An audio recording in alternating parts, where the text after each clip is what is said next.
बिस्मिल्लाहिर्रहमानिर्रहीम। अस्सलाम वालेकुम। दोस्तों, आज है 6 दिसंबर सन 2022 और दिन है आज मंगल का। आज चलते हैं हम पहली खबरों की तरफ। सबसे पहले तो हम रशियन ऑयल पे बात कर लेते हैं। रशियन ऑयल पे जैसे कि हुकूमत की तरफ से बयान आया कि रशियन ऑयल का उन्होंने रशिया से बात कर ली है और रशिया उनको राज़ी हो गया है डिस्काउंट पेट्रोल देने पे, पेट्रोलियम मसनूआत और देने पे। आपको याद होगा कि आज से 2 दिन पहले ही मैंने एक व्लॉग किया था जिसमें रशियन ऑयल इन्होंने मना कर दिया था। चलते हुए उस पर मैं थोड़ी सी तफसीलन आपसे बात कर लूँ ताकि वो क्लियर हो जाए मामला। इसको लेते हैं हम इस तरह से कि जो मुसद्दिक मलिक हैं वज़ीर पेट्रोलियम, वो आज से 29 नवंबर को रशिया गए थे। रशिया पेट्रोलियम के मामले पे डील करने और गैस के जो कि शॉर्टेज हो रही है पाकिस्तान को और डिस्काउंटेड ऑयल पे बात करने के लिए। पहली खबरें हमें मिली कि जी वो उन्होंने मना कर दिया और वो पेट्रोल और जो है वो डिस्काउंटेड या उस नर्ख पे देने के लिए तैयार नहीं है। मुसद्दिक मलिक वापस आए 2 दिसंबर को, ठीक है। उसके बाद ये खबर मार्केट में फैल गई और 5 दिसंबर को वही मुसद्दिक मलिक बैठकर टीवी पे बोलते हैं कि जी एक प्रेस कॉन्फ्रेंस करके कहते हैं जी हमें पेट्रोलियम का हमारा एग्रीमेंट हो गया है और हमें पेट्रोलियम मसनूआत मिल जाएगी रशिया से। सबसे पहले तो चलते हैं जी, आज से कुछ दिन पहले जब ये बात हो रही थी कि आप रशिया से पेट्रोल क्यों नहीं लेते, तो रशिया से इन्होंने बोला कि जी हमारी रिफाइनरी हम ले तो सकते हैं लेकिन हमारी रिफाइनरीज एक्सेप्ट नहीं करेंगी रशिया का क्रूड ऑयल जो है वो उसको। तो अभी इन्होंने वो ले लिया है। अच्छा, 2 दिसंबर को जब ये पहले आए तो ये बात हो गई कि जी हमें पेट्रोलियम नहीं मिला। उसके बाद इन्होंने 5 दिसंबर को ये कह दिया कि हमें जी मिल गया है। अच्छा, उसके कोई MOU नहीं है, कोई उसकी प्रेस कॉन्फ्रेंस नहीं हुई उनके साथ, कोई एग्रीमेंट की कोई डिटेल नहीं है उनके साथ, कोई रशियन जो रशियन जो सफ़ीर हैं उनकी तरफ से कोई इस बारे में सामने ऐसी चीज़ नहीं आई कि ये पेट्रोल मिल गया है। अच्छा, उसी खबर में ये आगे चल के बोलते हैं कि जी हमें पता चला है कि इंडिया जो है वो सस्ते दामों पेट्रोल उठा रहा है तो हम भी इससे मुस्तफ़ीद हो जाएं। ये तो हमें 9 महीने पहले ही हमें पता था, 9 महीने 8 महीने पहले ही हम लोग ये बात कर रहे थे और उस वक्त से इंडिया रशिया से पेट्रोल और पेट्रोलियम मसनूआत ले रहा है और अच्छे डिस्काउंट पे ले रहा है। मैं आपको एक आदात बता देता हूँ कि इससे पहले जो इंडिया रशिया से पेट्रोल लेता था वो 0.2% उसकी जो थी वो रशिया से पेट्रोल लेता था, बाकी वो इराक से और सऊदीया से अपना पूरा करता था। इस वक्त जो है वो 22% अपनी पेट्रोलियम मसनूआत वहाँ से उठा रहा है, 22%। यानी कि एक अंदाजे के मुताबिक तकरीबन 93 मिलियन बैरल पर डे, इतनी ज़्यादा तादाद में उठा रहा है और उसको ये अच्छी खासी बचत हो रही है। उसको करीबन 1 महीने का $2.5 अरब के करीब उसको जो है फ़ायदा पहुंच रहा है। अच्छा, जब ये बात की जा रही थी कि इमरान खान ये सारा एग्रीमेंट करके आ गया है, आप क्यों नहीं ले रहे, तो उस वक्त ये कहते थे नहीं जी हमें वो फैक्ट्रियाँ रिफाइन नहीं कर सकेंगी और ये नहीं कर सकेंगी। उस वक्त पेट्रोल का जो रेट था इंटरनेशनल मार्केट में वो $128 पर बैरल था। इन्होंने नहीं लिया। आज जब ये कहते हैं कि जी अमेरिका की तरफ से बयान आ गया कि जी कोई भी पेट्रोलियम मसनूआत रशिया से ख़रीद ले, हम इस पे कोई पाबंदी नहीं है। अब ये जाके जब पेट्रोल ले रहे हैं तो इस वक्त इंटरनेशनल मार्केट में $73 पर बैरल है। इनके कहने के मुताबिक इनको $60 पर बैरल का वहाँ से एग्रीमेंट हुआ है। G7 ममालिक ने आज से कुछ दिन पहले एक पाबंदी आयद की थी कि जी रशिया का जो पेट्रोल है उनकी जो पाबंदी थी वो एक तो शिपिंग कंपनियों पे थी, एक पेट्रोलियम कंपनियों पे थी कि कोई भी पेट्रोलियम कंपनी को एक तो वो इंश्योरेंस नहीं देंगे, दूसरा वो $60 पर बैरल से नीचे नहीं खरीद सकते। रशिया ने तो इस पाबंदी को मानने से ही इनकार कर दिया। ईरान ने भी इस पाबंदी को मानने से इनकार कर दिया। इंडिया तो मानता ही नहीं है। इंडिया तो बोलता है जो मेरे मफाद में होगा वही हम करेंगे। अब देखते हैं ये क्या करते हैं इस मामलात पे। तो कहने का मकसद सिर्फ इतना था, आपको समझाने का मकसद इतना था कि उस वक्त ये नहीं लिया जा रहा था, आज ये लेने के लिए पहुंच गए। और मेरी जो इतलात हैं उसके मुताबिक इनको पेट्रोलियम वहाँ से नहीं मिला है।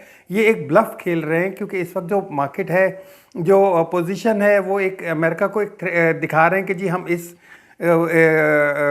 मतलब इस एक ब्लॉक में जा सकते हैं। तो हो सकता है रशिया इसको देखते हुए हमें एक बिग जो है वो बेल आउट कुछ दे दे, कुछ 5-10 अरब डॉलर का कोई चेक काट के दे दे, या कोई इस तरह से कोई रिलीफ मिल जाए इनको। क्योंकि इस वक्त जो मेरी इतलात के मुताबिक, मैं अपने पिछले व्लॉग में भी बता चुका हूँ कि कम से कम 10 से 20 अरब डॉलर की अशद ज़रूरत है। और गवर्नमेंट इस वक्त इस पोजीशन पे आई हुई है कि आप समझे कि तरले मिनटों से भी ऊपर गुजर गई ये बात, कि किसी तरीके भी इनको कोई भी गवर्नमेंट इनको 3 अरब डॉलर, 4 अरब डॉलर, 5 अरब डॉलर का दे दे। तो आगे चलते हैं। और आपको याद होगा, मैं आपको एक छोटी सी एक बात ऐड करता चलूँ इसमें, कि जब इमरान खान गए थे वहाँ पे, तो मैं आपको उसकी थोड़ी सी एक बता देता हूँ कि जब इमरान खान गए थे तो प्यूटन ने उनको बोला था कि भाई मैं आपकी पहले ही बहुत इज़्ज़त करता था, लेकिन ये जो आपका विज़िट है मेरे पास, ये 75 सालों में आपके, अब जब से पाकिस्तान बना, ये पहले वज़ीर आज़म का विज़िट है। और मैं आपको बहुत दलेर पाया, मैंने आपको बहुत दलेर पाया, और आपका बोल्ड स्टेप था। आप पूरी अपना एक जो उससे लड़के और मेरे पास आ गए हैं, और मैं इस चीज़ को बहुत सराहता हूँ और मैं बहुत कदर की निगाह से देखता हूँ। तो उन्होंने जो उस वक्त इनको ऑफ़र की, और उन्होंने बोला कि आप मिस्टर खान, आप बोले आपकी गवर्नमेंट की किस तरह मदद कर सकता हूँ। तो उन्होंने वहाँ पे ऑफ़र की थी 3 चीज़ों की: गंदम, गैस और पेट्रोलियम मसनूआत, 30% डिस्काउंट पे। अच्छा, हमाद अजहर साहब भी उस मौके पे साथ ही थे। तो उन्होंने बातचीत, जब बैठ के एग्रीमेंट की बातचीत हुई, तो उस पे उन्होंने कहा कि जी हम देखें, इतना लड़ झगड़ के आप लोग के पास आए, आपके साथ बात करने आए, तो हमें कम से कम 50% डिस्काउंट चाहिए, जो कि एक बहुत ज़्यादा अमाउंट था। और उम्मीद ये लग रही थी कि ये 35 या 40% पे वो मान जाते, जो रशियन है वो मान जाते, और हमाद अजहर पाकिस्तान आके उनका एग्रीमेंट यहाँ से बना के उनको एग्रीमेंट करके इम्प्लीमेंट करवा देते, और वो 2 महीने 4 महीने में पेट्रोलियम मसनूआत मिल भी जाती, गंदम भी मिल जाती, गैस भी मिल जाती। इन तीनों चीज़ों की फ़िलवक्त हमें बहुत शॉर्टेज है इस वक्त। और इस वक्त तक अगर हम उस वक्त उठा लेते वो, तो आज हम कम से कम 10 से 15 अरब डॉलर आराम से बचा सकते थे इसी मामले पे। जब भी कोई ऐसा मामला आता है तो ये ऐसे चीज़ें निकल आती हैं सामने, और पाकिस्तान को एक ऐसा नुकसान पहुंचता है जो कि नाकाबिले तलाफ़ी होता है। आगे चलते हैं जी। हम IMF से, जिस तरह से इसहाक डार साहब पिछले दिनों में मईशत के हवाले से बात कर रहे थे, और उन्होंने पहले तो मुफ्ता इस्माइल को झाड़ दिया, उसके बाद IMF को भी लिताड़ दिया। IMF को लिताड़ने के जैसे ही उन्होंने IMF को लिताड़ा, तो मार्केट, हमारी स्टॉक मार्केट 900 पॉइंट गिरी। कल की जो स्टॉक मार्केट है वो तकरीबन 500 साढ़े 500 पॉइंट गिरी है, जिसमें अरबों रुपए जो है इन्वेस्टर्स के डूब गए हैं।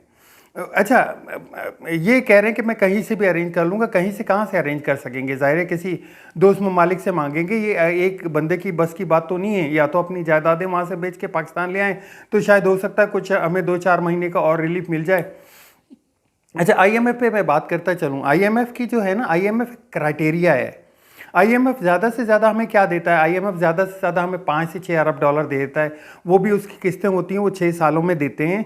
लेकिन ये एक सेटल बना हुआ है, इसका एक लेवल बना हुआ है कि जी IMF आपको कर्जा देगा, तो आपको दूसरे ममालिक, वर्ल्ड बैंक और जो भी तरक्याती इदारे हैं या जिस किस्म के भी हैं, वो आप पे ट्रस्ट बिल्डअप होता है, और वो आपको कर्जे उस वक्त जारी करते हैं कि आप IMF की शमूलियत में हैं, तो यहाँ से कर्जे लेने में आपको आसानी होगी। आपको याद दिलाता चलूँ कि इमरान खान जब शुरू में आए थे, तो वो IMF के पास नहीं गए थे, और वो उन्होंने शुरू में ये किया कि वो चाइना भी गए थे, अपना सऊदीया भी गए थे, UAE भी गए थे, और मलेशिया भी गए थे कुछ इमदाद लेने के लिए या कुछ पैकेज लेने के लिए। तो उनको सब जगह से यही बोला गया कि जी आप IMF के पास नहीं गए, हमारे पास आ गए, हम आपकी मदद नहीं कर सकते, लेकिन हम फिर भी उनके आपके ज़ाती हैसियत पे उनको 3-3 अरब डॉलर दिए, जो तकरीबन कोई 12 अरब डॉलर बनते थे उस वक्त, वो उन्होंने दे दिए। अच्छा, वो उस वक्त तक तकरीबन 3 महीने का पीरियड गुजर चुका था, और जब वापस इमरान खान आए, तो इमरान खान ने IMF से रुजू किया, क्योंकि ये IMF जो 1 अरब डॉलर भी दे आपको, लेकिन उसका ये होता है कि आपको दूसरे ममालिक भी कर्जा देना शुरू कर देते हैं, या आप पे ट्रस्ट बिल्डअप करना शुरू कर देते हैं। तो इमरान खान साहब ने आईएमएफ को कांटेक्ट किया, आईएमएफ से दोबारा बातचीत की और उस वक्त इमरान खान साहब ने मैसेज भी दिया था कि मेरे को आईएमएफ जाने में देर हो गई काफ़ी। यही वो वजह थी, क्योंकि इमरान खान तो पहले कभी हुकूमत में रहे नहीं, जब वो आए तो उनको इन चीज़ों का इदराक हुआ। अच्छा, इस हुकूमत की बात कर लें आप शहबाज शरीफ की। शहबाज शरीफ भी जब शुरू में आए तो वो आईएमएफ की तरफ गए, आईएमएफ तरफ ने उसको लेंग ओवर किया, क्योंकि एक तो इनके पास टाइम पीरियड बहुत कम था और उसके अलावा इनके पास ये पूरा एक तरह से अमल नहीं कर पा सक रहे थे। लेकिन किसी भी तरह करके मुफ्ती इस्माइल साहब बहला फुसला के आईएमएफ से डील लेके आ गए थे। अच्छा, जब इसहाक डार साहब गए, इसहाक डार साहब बड़े चौड़े होके गए कि जी मैं आईएमएफ तो मेरे बाएं हाथ का काम है और मैं डील कर लूँगा इसको और मैं मना लूँगा और इस तरह से कर लूँगा। और जब वो उन्होंने अपना जो प्रोग्राम रखा हुआ था कि अक्टूबर में मुज़ाकरात करने के लिए पाकिस्तान आएंगे, वो डिले हुआ नवंबर से डिले हुआ, एंड नवंबर से डिले होके अब दिसंबर चल रहा है। तो अब ज़ाहिर है उनकी वो एक एक्सपेक्टेशन जो है वो जवाब दे रही है और पेमेंटें भी इतनी करनी है, तो उस चक्कर में उन्होंने थ्रेट करना शुरू कर दिया। थ्रेट करना ये जैसे कि आईएमएफ की मैं मिन्नतें नहीं कर सकता, आईएमएफ ने मुझे कर्जा देना है, दे नहीं दे तो मैं दूसरे से ले लूँगा। लेकिन ये आईएमएफ का कर्जा हमें बेशक कम मिलता है, लेकिन उसके बदले में आपको वो दोस्त ममालिक अब हेल्प आउट नहीं कर पाएंगे उस सूरत हाल में जिस सूरत हाल में आप देख रहे हैं। और ये एक बहुत ख़तरनाक पोजीशन है, यानी कि आपको सबसे पहले आईएमएफ की मेंबरशिप लेनी पड़ेगी, तो ये दोस्त ममालिक भी आपकी हौसला अफजाई करेंगे या आपको कुछ ना कुछ आपको बेल आउट करेंगे। लेकिन देखते हैं ये जो हालात इस वक्त बनाए गए हैं, या जिस तरह से वो पेट्रोलियम का रशिया के लिए बोल रहे हैं और आईएमएफ का बोल रहे हैं, हो सकता है कि अमेरिका इनको कोई बेल आउट कहीं से किसी भी तरीके से निकाल के इनको दे दे। लेकिन इनको अपना रवैया कुछ बेहतर करना पड़ेगा। जो हालात इस वक्त चल रहे हैं मार्केट में, मैं आपको एक व्लॉग में पहले भी बता चुका हूं कि जो इस कंडीशन है वो इस वक्त ये है कि आपको ज़ाती गाड़ियों पे पाबंदी लगानी पड़ेगी। और वो कल इन्होंने इसहाक डार साहब ने टीवी चैनल्स, एक निजी टीवी चैनल्स को बोल भी दिया कि हमें ये मजबूरतन करना पड़ेगा कि पेट्रोलियम की मसनूआत को कम से कम यूज़ करने के लिए इस पोजीशन पे आना पड़ेगा और हमें ये पाबंदियां लगानी पड़ेंगी, जिससे हम करीबन को 6 अरब डॉलर बचा सकें या इस नहज पे पहुंच सकें।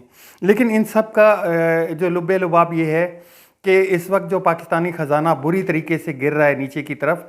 अभी तकरीबन कोई जो एक गैर मुसद्दक़ा इलात के मुताबिक हमारे पास 6.9 अरब डॉलर बच चुके हैं ज़र मुबादला में, और बाहर से हमारी जो एक्सपोर्ट की कंडीशन थी वो बैठ चुकी है, वहाँ से इतने भी नहीं हम बचा सकते। इंपोर्ट के लिए ये हमारी 1 महीने के इंपोर्ट के पैसे हैं, इसमें से भी दवाइयाँ भी नहीं ली गई हैं, इसमें से पेट्रोलियम भी आधा लिया गया है और काफ़ी पेमेंटें हैं जो रुकी हुई हैं, एयरलाइनों की पेमेंटें रुकी हुई हैं, काफ़ी जो किस्तें पे करनी होती हैं कर्ज़ों की वो भी रुकी हुई हैं। तो ये इस हालात पे हम लोग पहुँचे हुए हैं। अल्लाह खैर करे कि पोजीशन बहुत टफ़ है। अब मैं अभी थोड़ी देर में एक और व्लॉग बनाऊंगा जो कि अभी करंट सिचुएशन पे है, जो कि करंट सिचुएशन जो इस वक्त चल रही है अपना हुकूमत के दरमियान, क्योंकि हुकूमत भी किसी साइड पे किसी इस्तेकाम की तरफ नहीं पहुंच रही है। तो उस पर भी एक व्लॉग करूंगा तो कुछ ही देर में, तो इंशाल्लाह मेरा 2-3 घंटे के अंदर, 4 घंटे के अंदर एक और व्लॉग आपको मिलेगा। तो अभी तक के लिए इतना ही, मिलते हैं नेक्स्ट व्लॉग में। मेरे चैनल को सब्सक्राइब ज़रूर कीजिएगा, बेल आइकन का बटन दबा दीजिएगा और कमेंट ज़रूर कीजिएगा। अल्लाह हाफिज़। पाकिस्तान जिंदाबाद।